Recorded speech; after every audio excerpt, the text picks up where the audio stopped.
1 full year of evidence that you can consistently invest, that the amount in your account has only ever gone up over time when averaged out, and that you're building something that compounds. The data point worth remembering here, the S&P 500, has historically returned somewhere around 10% annually before inflation over long stretches of time, isn't about year one.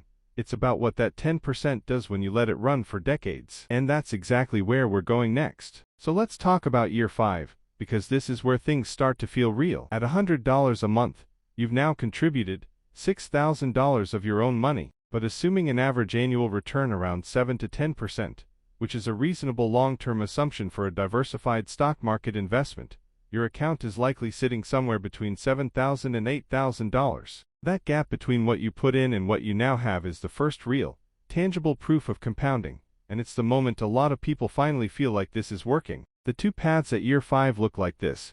What most people do, if they've made it this far, is start to get impatient and think about pulling money out for something else, or they start second-guessing their strategy because they see other people talking about faster ways to grow money. What you should do is stay boring, stay consistent, because the growth you're seeing at year 5 is genuinely small compared to what's coming, and pulling out now, or chasing something flashier, resets the clock on compounding, which is the one thing you can never get back once you interrupt it. Chapter 5, Year 15. This is where the story shifts from interesting to genuinely impressive. You've now contributed $18,000 of your own money over 15 years, $100 at a time, but at an average return of around 8 to 10% annually. Your account could realistically be sitting somewhere between $34,000 and $40,000. Let that sink in for a second.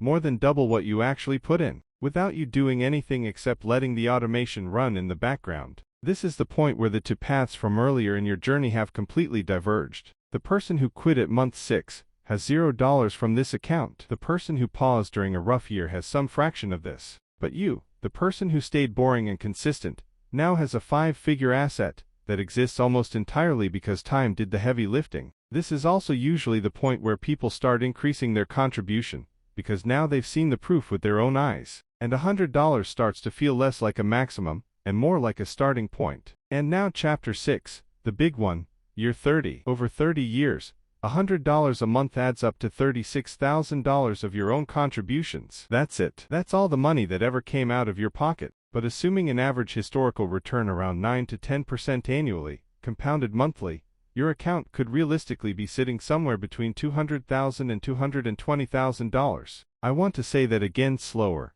$36,000 in, potentially over $200,000 out. That difference, that extra $170,000 or $80,000, didn't come from you working harder. It didn't come from a lucky stock pick or some secret strategy. Came entirely from time and consistency multiplying a small, boring, and glamorous habit. This is the actual power of investing $100 a month, and it's why the title of this video is almost a trick question, because the real answer isn't a dollar amount, it's that you accidentally built financial freedom by doing something so small you barely noticed you were doing it. Now I want to show you why starting age matters so much, because this is where a lot of people get discouraged for the wrong reasons. Let's compare two people. We'll call them Person A and Person B. Person A starts investing $100 a month at age 25 and just keeps going, steady and boring, all the way to age 65. Person B doesn't start until 35, but to compensate, Person B invests more aggressively later, doubling their contribution once they finally start. Here's what's wild. Person A, who started 10 years earlier, generally ends up with significantly more money at retirement than Person B, even though Person B put in more total dollars over their lifetime. Person A simply gave their money more time to compound, and time turns out to be more valuable than almost any amount of extra money you throw in later. This isn't about shamming anyone who starts later. Plenty of people don't have $100 to spare at 25, and that's a real and valid situation. But if you're watching this and you're in your 20s or early 30s with even a small amount available, this comparison is your proof that starting now, even small, beats waiting to start big. But here's what I actually want you to take away from this video. Beyond the numbers, beyond the charts, beyond the 30-year projections. What actually changes when you start investing $100 a month isn't just your bank account, it's you. You become a different kind of person. You start reading receipts a little differently. You start asking, almost automatically, whether a purchase is worth more to you than its future compounded value. You become more conscious,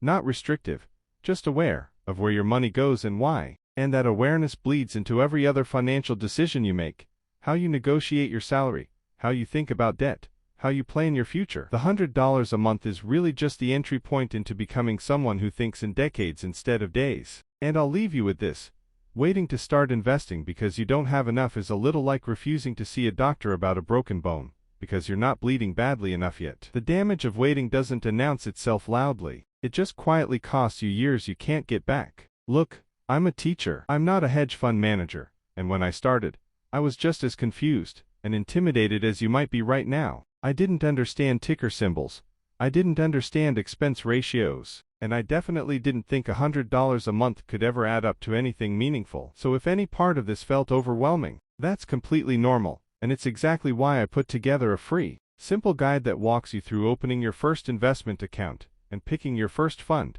step by step. No jargon. I'll drop that link right below this video, and it costs you nothing. And if you want to go deeper than that, if you want a full roadmap, real strategy, and the exact system I use to go from a teacher's salary to building real wealth, the most important thing you can do after watching this video isn't buying anything from me, it's opening an account and starting. Even if it's just $50 or $100 this month. Let me know in the comments where you're starting from and what your biggest hesitation has been.